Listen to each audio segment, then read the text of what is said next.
अस्सलामुअलैकुम स्टूडेंट। तो स्टूडेंट जो आज हमारा टॉपिक है वो है chemical reactions of the carboxylic acid. तो ये हमारा जो कार्बोक्सिलिक एसिड जो हमारा चैप्टर कंटिन्यू चल रहा है उसका ये लास्ट टॉपिक है। और आपको पता है कि मैं जो अपना कंटेंट टॉपिक पढ़ाता हूँ वो मैं ब्रीफली नहीं पढ़ाता, पूरा एक्सप्लेन करता हूँ। मैं चाहता हूँ कि ज़्यादा से ज़्यादा नॉलेज मिले, ओके ना। और ये जो मेरा वीडियो है, जो मेरा ये लेक्चर है, ये जैसे जो स्टूडेंट है वो जैसे +1 में है, +2 में है, और जो BSc MSc वाले हैं। Actually I am also a student in last year of MSc, okay, in Punjab university. मैं भी लास्ट ईयर में हूँ, PU में MSc कर रहा हूँ मैं। MSc में फ़िज़िक्स कर रहा हूँ एक्चुअली। बट मेरा ये तीनों से प्यार है, मेरा फिजिक्स, केमिस्ट्री और मैथ तीनों से प्यार है। तो मैं चाहता हूँ कि बच्चा कोई वांझा ना रहे, बच्चा कोई छूटे ना कि नॉलेज के बजाय। क्योंकि मैं देखता हूँ यूट्यूब में बहुत वीडियो है जो कहती हैं कि इन ब्रीफली ये सब कुछ। तो ये ब्रीफली तो ठीक है एक टाइम तक, बट हमें एक्सप्लेनर जो अपना एक्सप्लेनेशन है वो चाहिए BSc के लिए, MSc के लिए। तो जो +2 और +1 वाले बच्चे अगर मेरी वीडियो देखते हैं तो अगर वो अभी से देखेंगे ऐसी वीडियोस में अपना पूरा एक्सप्लेन हो तो उनकी नॉलेज बढ़ेगी। तो ठीक है, शुरू करते हैं। ओके, तो स्टूडेंट यहाँ हमने क्या पढ़ा, मैंने कुछ डेफिनेशन लिखी है तो मैं रिपीट करता हूँ। We know that the carboxylic acid formed by 2 part.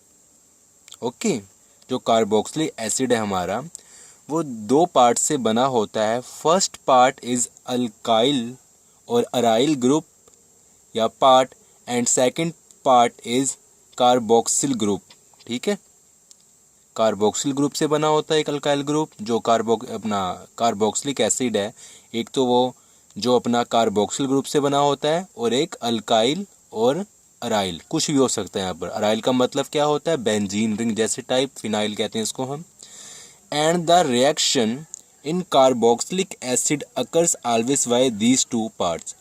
और जो भी रिएक्शन होगी कार्बोक्सिलिक एसिड में वो इन जो 2 पार्ट्स के जरिए ही होगी। ठीक है, कभी इस पार्ट में हम कुछ रिमूव करेंगे, कुछ सब्स्टिट्यूट करेंगे, और कभी इस पार्ट में हम कुछ रिमूव करेंगे और कुछ सब्स्टिट्यूट करेंगे। तो हम देखते हैं, थोड़ा और पढ़ लेते हैं। And further carboxyl group always contain 2 parts. And जो ये कार्बोक्सिल ग्रुप है जो हमारा, ये भी 2 पार्ट कंटेन करता है। एक तो होता है ये कार्बोनिल ग्रुप।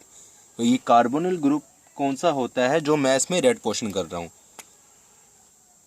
ठीक है, ये वाला पोर्शन जो है ये है कार्बोनिल ग्रुप, और ये जो हमारा है ये है हाइड्रोक्सिल ग्रुप। मतलब जो कार्बोक्सिल ग्रुप है उसकी भी 2 पार्ट होते हैं। कौन कौन से होते हैं, एक होते हैं अपने कार्बोनिल ग्रुप, कार्बोनिल और पहले मैंने कहा था कि ये जो सारा क्या है कार्बोक्सिल, और ये जो एक चीज़ है ये क्या है कार्बोनिल, और ये क्या है हाइड्रोक्सिल। ठीक है, तो ये कार्बोनिल जो ग्रुप है ये हम देखते हैं ऐसा कुछ ग्रुप एल्डिहाइड और कीटोन में भी होता है। तो हम आगे बढ़ते हैं कि इसमें किस टाइप की रिएक्शंस होती है, तो देखते हैं चलो हम। तो स्टूडेंट यहाँ हमने क्या देखा, the carbon atom of the carbonyl group of carboxylic acid is less electrophilic as compared to carbon atom of carbonyl group of aldehyde or ketone. Therefore, in carboxylic acid only nucleophilic substitution reaction occur always. Only तो नहीं कह सकते हम, mostly कह सकते कि mostly nucleophilic substitution reaction occur always. तो हम देखते हैं इसका मतलब क्या हुआ लाइन का।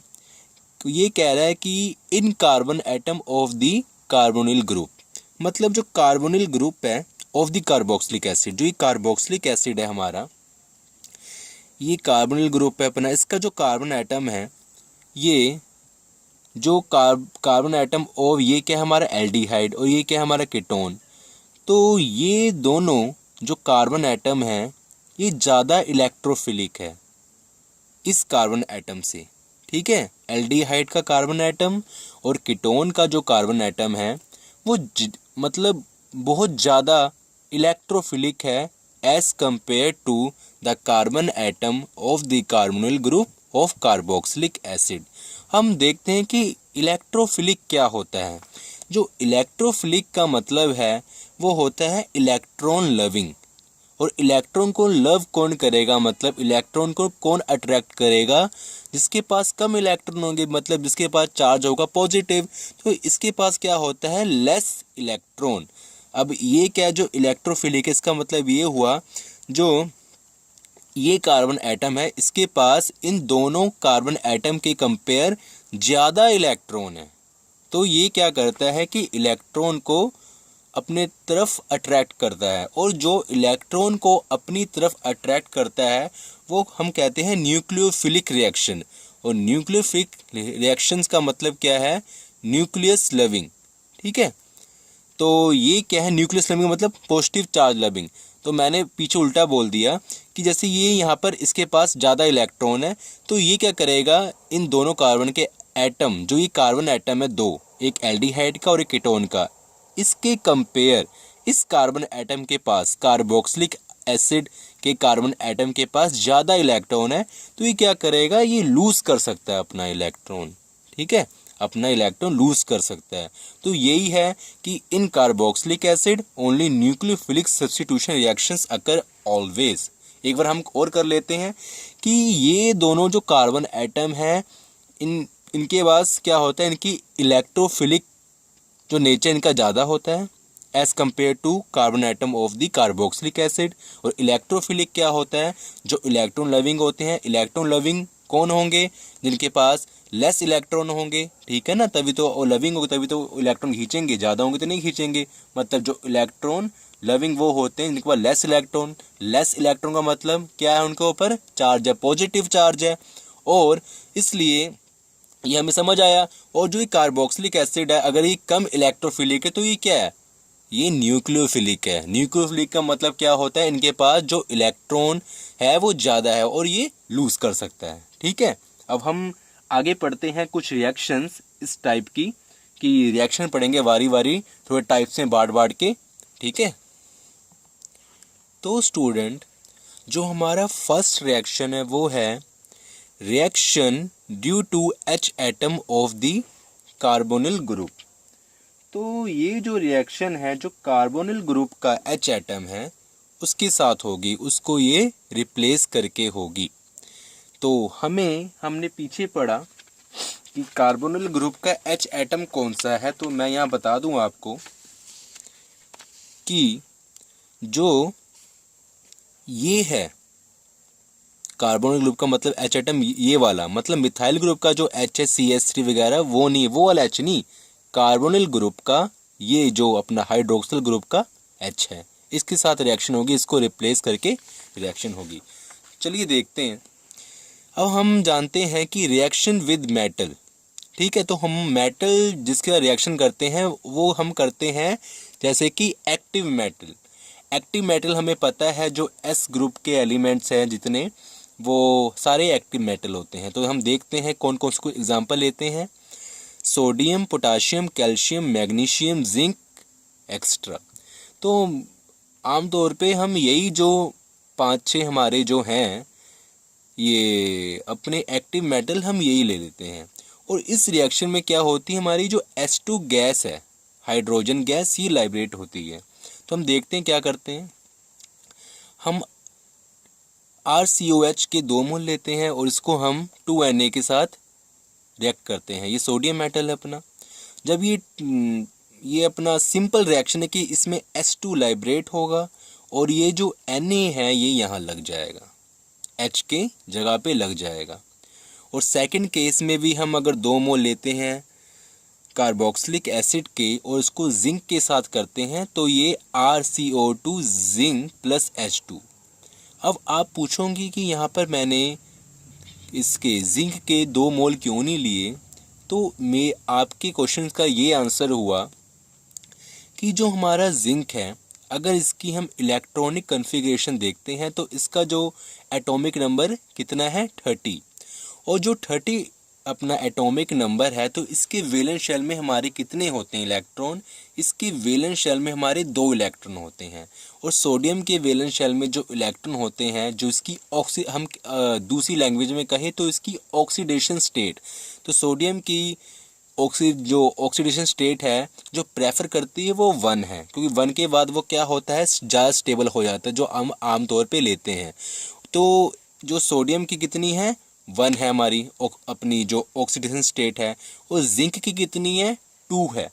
तो इसलिए जिंक जो ये 2 मोल हैं इसके कार्बोक्सिलिक एसिड के, इनको 1 इलेक्ट्रॉन दे देगा तो ये हो जाएगा काम इसका। और यहाँ पर क्या है, ये इसके पास एक ही इलेक्ट्रॉन है। अगर इसका एक हमने सोडियम मेटल लिया तो एक जो सोडियम मेटल है, आपको मैं बताता चलूँ थोड़ा सा, कि जो हमारे पास एक सोडियम मेटल है इसके पास कितना इलेक्ट्रॉन है, 1। ठीक है, तो मैं कुछ ऐसा मैं आपको दिखा रहा हूँ बना के। और जो जिंक है इसके पास 2 हैं। ठीक है, इसलिए हमने इसके पास पहले से ही 2 हैं, इसलिए ये हमने 2 यूज़ किया, तो ये बन गए Na, और ये पहले से ही 2 है, तो यहाँ तो हमें कोई ज़रूरत नहीं पड़ी करने की। तो इसलिए मैंने यहाँ जिंक कल्ला यूज़ किया, मतलब अलोन यूज़ किया जिंक को। तो आपको ये बात समझ में आई होगी। चलो हम आगे देखते हैं। तो स्टूडेंट, जो हमारा पहली रिएक्शन थी उसके 2 पार्ट थे। ए पार्ट तो हमने कर लिया। जो बी पार्ट है वो है reaction with carbonates and bicarbonates. और इस रिएक्शन में क्या होता है कि इसमें जो CO2 गैस है वो लाइब्रेट होती है, वो बाहर निकलती है। तो हम देखते हैं कार्बोनेट क्या होता है। तो कार्बोनेट का जो हमारा फॉर्मूला है वो है Na2CO3, एंड बाइकार्बोनेट का जो हमारा फॉर्मूला है वो है NaHCO3। ठीक है, अब हम क्या करते हैं, जो हमारा कार्बोक्सिलिक एसिड है उसके 2 मोल लेते हैं और हम सोडियम कार्बोनेट के साथ इसको रिएक्ट करते हैं। जब हम सोडियम कार्बोनेट के साथ रिएक्ट करेंगे तो हमारा यहाँ से H रिप्लेस होके यहाँ सोडियम लग जाएगा। तो 2 जो ये सोडियम है यहाँ लग गए, और यहाँ से H रिप्लेस हुआ तो वो हुआ H2, और H2, और यहाँ से ये है CO3, और यहाँ से निकल गया हमारा पहले तो CO2 बाहर। हमें पता है कि CO2 इसमें से गैस निकलती है, तो यहाँ से रह गया एक O, और यहाँ से H2 और जो एक हमारा O बचा वो मिला के मिल गया वाटर। ठीक है, तो ये हमारी रिएक्शन कंप्लीट हो गई। और सेकंड रिएक्शन में क्या हुआ बच्चों कि RCOH है हमारे पास, कार्बोक्सिलिक एसिड।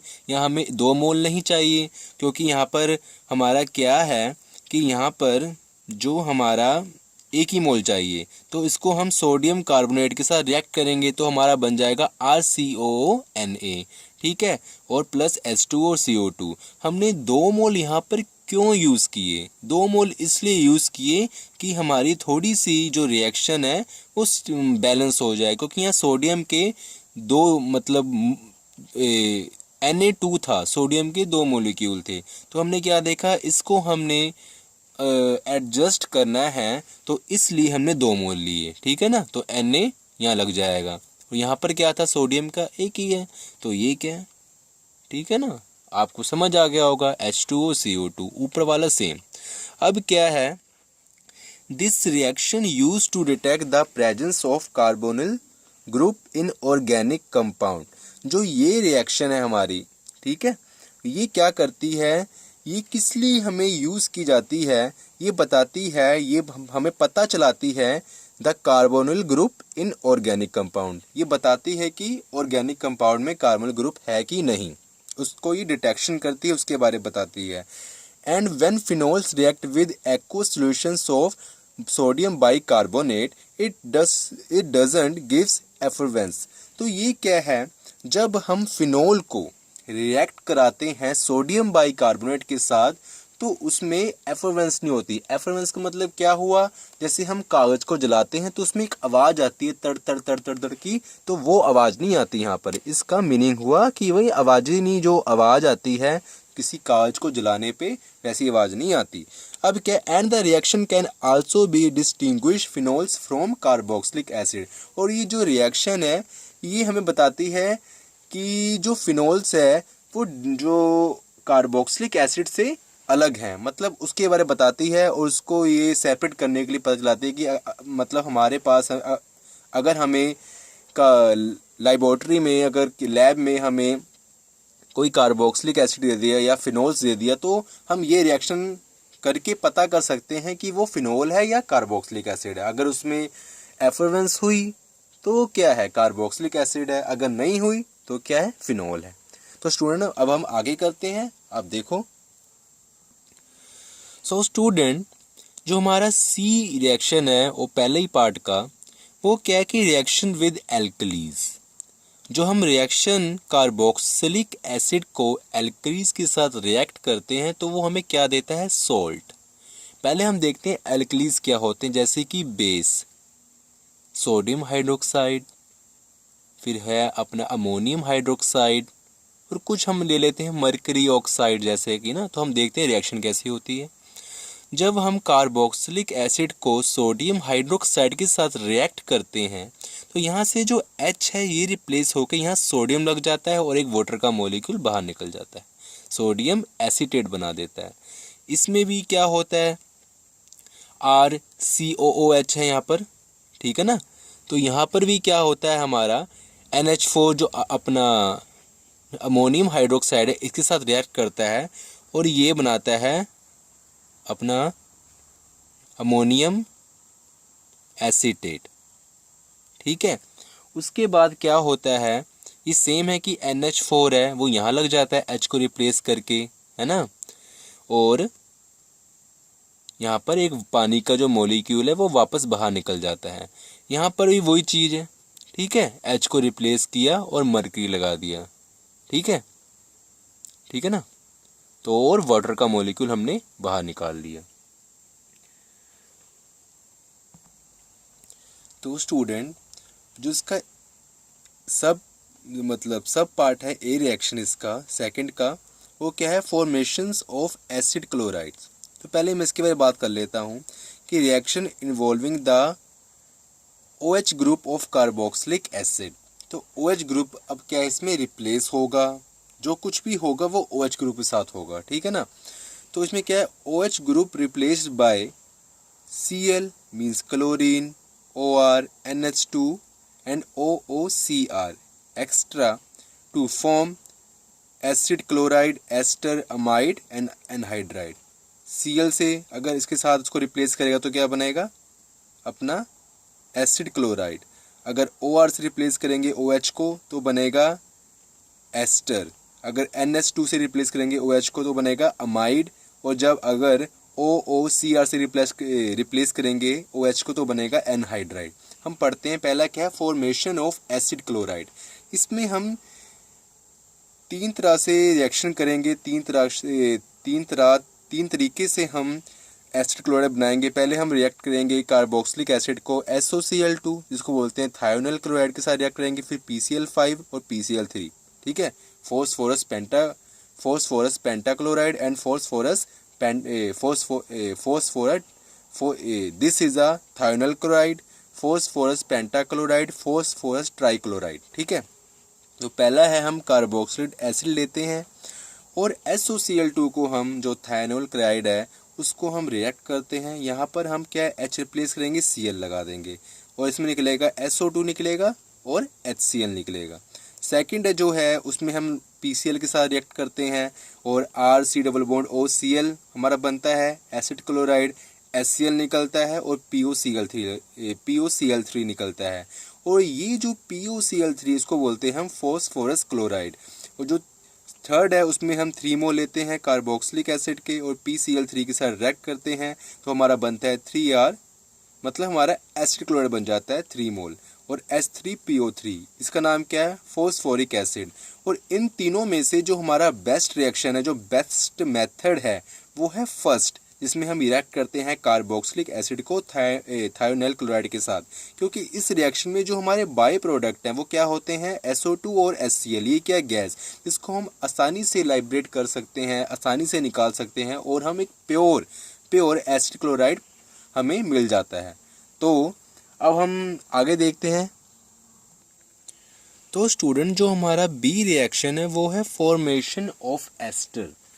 क्योंकि हमने क्या पढ़ा था पहले, एसिड क्लोराइड बनाना है और फिर हमने एस्टर बनाना है। तो एसिड क्लोराइड तो हमने बना लिया यहाँ पर। अब हम पढ़ते हैं फॉर्मेशन ऑफ एस्टर। तो इसमें क्या है कि हम कार्बोक्सिलिक जो एसिड है उसको हम अल्कोहल के साथ रिएक्ट कराते हैं इन दी प्रेजेंस ऑफ HCl, मतलब जो HCl एसिड है, या फिर सल्फ्यूरिक एसिड H2SO4। इसमें क्या होता है कि हमारा RC डबल बॉन्ड OOH है और ये क्या है R-OH है। ये हमें क्या करते हैं HCl और H2SO4 की प्रेजेंट में, ये हमें जो HCl और H2SO4 का मकसद क्या है कि हमें ये H पॉजिटिव आयन देता है। तो ये क्या होता है कि इस रिएक्शन में यहाँ से बॉन्ड टूटता है और ये अल्कोहल में यहाँ से बॉन्ड टूटता है और इससे हमें एक वाटर मॉलिक्यूल यहाँ से OH और यहाँ से यहाँ से बॉन्ड टूटा। और इस जो ये हमारा अल्कोहल है R-O और H, तो इसमें क्या होगा, यहाँ से बॉन्ड टूटेगा, ठीक है ना, H निकलेगा। कार्बोक्सिलिक एसिड से क्या निकलेगा OH और अपना जो अल्कोहल है उससे निकलेगा H, ठीक है ना। अभी क्या होगा, ये O यहाँ से OH और ये H कंबाइन होके बन जाएगा एक वाटर का मॉलिक्यूल, पानी का मॉलिक्यूल, ये बाहर निकल जाएगा और जो ये OR बचा है ये हमारा OH को रिप्लेस करके यहाँ लग जाएगा, ठीक है ना। OR- जो हमने, या OR भी ले सकते हैं, या OR का मतलब ये हुआ कि कोई भी अल्काइल ग्रुप, चाहे हम सेम ले लें चाहे हम डिफरेंट ले लें। तो जो ये रिएक्शन है इसको और क्या कहते हैं, this reaction is called Fischer esterification reaction. Okay, because the reaction is reversible, so taken the large yield of the carboxylic acid and alcohol। हमें पता है कि जो ये रिएक्शन क्या है रिवर्सिबल है, तो हम क्या करते हैं कि ये जो रिवर्सिबल है, जो हमारा प्रोडक्ट बन जाए और वो दोबारा हमारा रिएक्टेंट में कन्वर्ट ना हो, तो हम क्या करते हैं, जो हमारा रिएक्टेंट साइड है इसको हम ज़्यादा मात्रा में बल्क में ले लेते हैं, ज़्यादा मात्रा में ले लेते हैं, जिसकी वजह से ये रिएक्शन ओनली फॉरवर्ड, मतलब हम कह सकते हैं कि 100% में से कम 90% ये फॉरवर्ड होता है। जो अपना प्रोडक्ट है वो रिएक्टेंट में जो फॉर्म्ड होता है वो होता है ओनली 10%। बट अगर हम इसको हम ज़्यादा मात्रा में ले लेते हैं तो ये 90% प्रोडक्ट में कन्वर्ट हो जाएगा, कई बार 95 भी हो जाता है। तो ये नहीं कि हम 100 का 100% कि हमारा जो ये रिएक्टेंट है प्रोडक्ट में कन्वर्ट हो जाता है, ये होता है पूरा 100% कन्वर्ट होता है, बट ये क्या होता है कि ये रिवर्सिबल है, तो ये क्या होता है, ये बैक रिएक्शन हो जाती है, ठीक है ना। तो बैक रिएक्शन जो ये प्रोडक्ट है ये रिएक्टेंट में कन्वर्ट होता है। तो इस जो बैक रिएक्शन को, हम बैकवर्ड रिएक्शन को रोकने के लिए हम क्या करते हैं, इसको ज़्यादा मात्रा में ले लेते हैं। तो कम से कम हमारा जो एक कहते हैं स्टिल जो हमारा 90% जो रिएक्टेंट है वो प्रोडक्ट में कन्वर्ट हो, जो अपना प्रोडक्ट है उसमें कन्वर्ट हो जाता है और वो वापस रिएक्टेंट में कन्वर्ट नहीं होता, और हम इसको हम बोलते हैं फिशर एस्टेरिफिकेशन रिएक्शन। तो स्टूडेंट हम इसका करते हैं मैकेनिज्म में क्या है, हमने यहाँ लिया कार्बोक्सिलिक एसिड, हमें पता है कि इसका हम एसिडिफिकेशन कर रहे हैं क्योंकि हम एसिड ले रहे हैं, वो हमें दे रहा है H पॉजिटिव। तो जो ये एसिड से जो हमें मिला है H पॉजिटिव, जो ये हमारा डबल बॉन्ड O के ऊपर जो इलेक्ट्रॉन है ये इसको अट्रैक्ट करेगा और ये कुछ ऐसा बन जाएगा, ठीक है। अभी क्या हुआ, इलेक्ट्रॉन जो ऑक्सीजन ने अपने जो इलेक्ट्रॉन H एटम के साथ शेयर कर लिए, तो ये क्या होगा, इसके ऊपर चार्ज आएगा पॉजिटिव, मतलब यहाँ कमी होगी इलेक्ट्रॉन की। अब ये इलेक्ट्रॉन की कमी होगी, अब ये अपनी कमी को पूरा करना चाहेगा, इसलिए क्या करेगा, ये जो ये वाला बॉन्ड है यहाँ से तोड़ के ये अपने इलेक्ट्रॉन पूरे करेगा। आगे देखते हैं क्या हुआ, ये कुछ अभी हम कहते हैं इस चीज़ को छोड़ते हैं, हम ऊपर वाले को देखते हैं।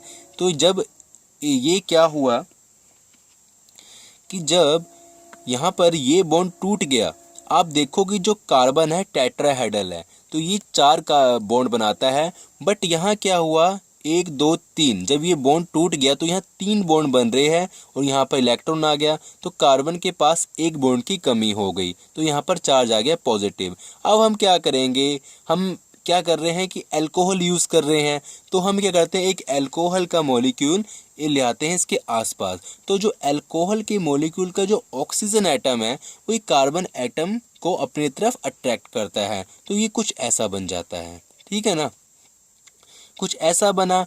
ये ऑक्सीजन ने कार्बन के साथ अपने इलेक्ट्रॉन शेयर किए, तो इसके पास क्या होगी, शेयर करने के बाद इलेक्ट्रॉन की कमी हो गई। जब इलेक्ट्रॉन की कमी हुई तो ऑक्सीजन क्या चाहेगी कि अपने जो इलेक्ट्रॉन वो मैं पूरे कंप्लीट करूं, जो कमी है उसको मैं पूरी करूं। तो ये क्या करता है, ये जो H के साथ जो अपना बॉन्ड है वो तोड़ता है और यहाँ से जो इलेक्ट्रॉन है वो खींच लेता है। जब ये इलेक्ट्रॉन खींचता है तो इसमें क्या होता है, इस प्रक्रिया जो अपना ये हुआ प्रक्रिया, इसको हम क्या बोलते हैं, इसको बोलते हैं प्रोटॉन ट्रांसफ़र। जब हमारा प्रोटॉन ट्रांसफ़र हुआ, जो हमारा H यहाँ से निकला वो H हमारा यहाँ अटैच हो जाता है, और जब ये H यहाँ अटैच हुआ तो ये देखो कुछ ऐसा बन गया। ये क्या हुआ कि जब ये H हमारा यहाँ से निकला और इस H का बॉन्ड जो इलेक्ट्रॉन जो है वो अपने ऑक्सीजन ने खींच लिए और H पॉजिटिव को निकाल दिया, तो ये जो ऑक्सीजन ने इस H के साथ बॉन्ड बनाया और अपने इलेक्ट्रॉन शेयर किए। जो ये ऑक्सीजन है,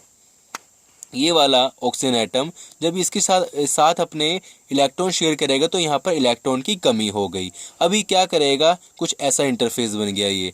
अब ये क्या करेगा, अपना जो इलेक्ट्रॉन की कमी है इसको पूरे करने के लिए यहाँ पर साइन है पॉजिटिव O, मैं इसको लिख देता हूँ, चलो ठीक है, दिख रहा होगा आपको। तो यहाँ से इसने ये बॉन्ड भी अपना ब्रेक कर दिया, और ये जब इसने ये बॉन्ड ब्रेक करा तो यहाँ से हमारा एक्चुअली ये हम साइन पाते हैं, क्योंकि ये हमारा रिवर्सिबल रिएक्शन है तो कुछ हम ऐसा साइन पा देते हैं, हाफ वाला, यहाँ पर भी ऐसा, ये हमारा रिवर्सिबल रिएक्शन है। और यहाँ से हम H2O जो एक मॉलिक्यूल है वाटर का वो बाहर निकाल देंगे। और जब इसने H2O मॉलिक्यूल बाहर निकाला, आप देखो यहाँ पर रह गए इलेक्ट्रॉन के पास 3 बॉन्ड रह गए, एक इलेक्ट्रॉन एक बॉन्ड की कमी पड़ गई तो यहाँ चाहेगा पॉजिटिव। अब कार्बन चाहेगा कि मैं अपना ये जो पॉजिटिव चार्ज ये हटाऊं और अपनी इलेक्ट्रॉन की कमी को पूरी करूं और मैं 4 बॉन्ड बनाऊं। हमें पता है कि कार्बन क्या है, टेट्राहेड्रल है। तो यहाँ से क्या करेगा, ये ऑक्सीजन अपना एक इलेक्ट्रॉन देगा और यहाँ पर डबल बॉन्ड बनाएगा, ये कुछ ऐसा बनाएगा। ठीक है, जब ये डबल बॉन्ड बनाएगा तो यहाँ पर हमारा चार्ज आ गया। एक मैं स्टेप और लिख देता हूँ, ये स्टेप के बाद क्या होता है कि यहाँ पर कुछ ऐसा बनता है,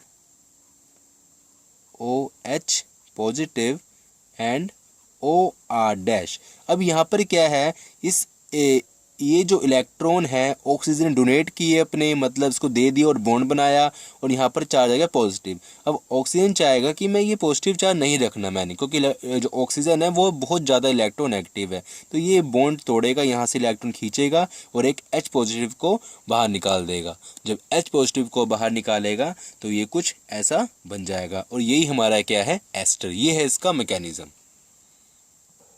अब रिएक्शन, अब स्टूडेंट जो हमारा रिएक्शन है वो क्या है, फॉर्मेशन ऑफ अमाइड्स। हमें पता है एस्टर बाद क्या था, अमाइड। ठीक है, अब क्या है, हम कार्बोक्सिलिक एसिड को पहले तो हम NH3 के साथ रिएक्ट करेंगे और हमारा ये बन जाएगा RCOO। बस ये हम क्या करना है, हमने इसको उठा के यहाँ अटैच कर देना है, यहाँ 3 है एक और जुड़ाएगा तो ये बन जाएगा RCOONH4। ठीक है ना, ये बन जाएगा अमोनियम सोल्ट। उसके बाद क्या करना है, हमने इसको थोड़ा हीट करेंगे। जब हीट करेंगे तो इसमें से जो वाटर का मॉलिक्यूल हम निकाल देंगे बाहर। ठीक है, कर दिया। वाटर का मॉलिक्यूल निकालेंगे तो हमारा ये बन जाएगा अमाइड। उसके बाद जो हमारा डी रिएक्शन है, फॉर्मेशंस ऑफ एनहाइड्राइड। एनहाइड्राइड में क्या करते हैं, हम 2 कार्बोक्सिलिक एसिड लेते हैं और उसको हम in the presence of phosphorus pentoxide, जो कि बहुत ही स्ट्रॉन्ग एनहाइड्राइड एजेंट है, ठीक है ना, तो इस एनहाइड्राइड को करवाने के लिए हम एक स्ट्रॉन्ग एनहाइड्राइटिंग एजेंट जो यूज़ करते हैं वो है फॉस्फोरस पेंटाऑक्साइड। इसको थोड़ा हीट करते हैं और इसमें से पानी का मॉलिक्यूल निकलेगा।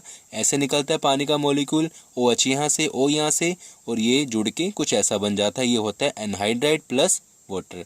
अगर हम, या जैसे हमने यहाँ भी लिया था कार्बोक्सिलिक एसिड और दूसरा भी लिया था कार्बोक्सिलिक एसिड। अगर हम ले ले कार्बोक्सिलिक एसिड और हम ले ले एसिड क्लोराइड, तो इसमें क्या होगा, इसमें निकलता है HCl बाहर, यहाँ से जो कार्बोक्सिलिक एसिड से लेते हैं हम H रिमूव करते हैं, और जो एसिड क्लोराइड है उससे लेते हैं हम Cl रिमूव करते हैं, उसको जोड़ के बनाते हैं RC double bond OC double bond OR anhydride. और ये होता है हमारा जो हमारा कैटालिस्ट मान लो तो वो है हमारा पिरीडीन की प्रेजेंस में होता है। ठीक है, तो स्टूडेंट यहाँ तक हमने पढ़ा फर्स्ट पार्ट रिएक्शंस का और सेकंड पार्ट, और जो अब थर्ड पार्ट है एंड फोर्थ पार्ट है, वो जो पार्ट, ये दो पार्ट हैं जो हमारे, ये हम पढ़ेंगे अगली वीडियो में। ओके, तो मिलते हैं फिर अगली वीडियो में। ध्यान रखना सब अपना, अच्छी तरह पढ़ो। Thank you so much.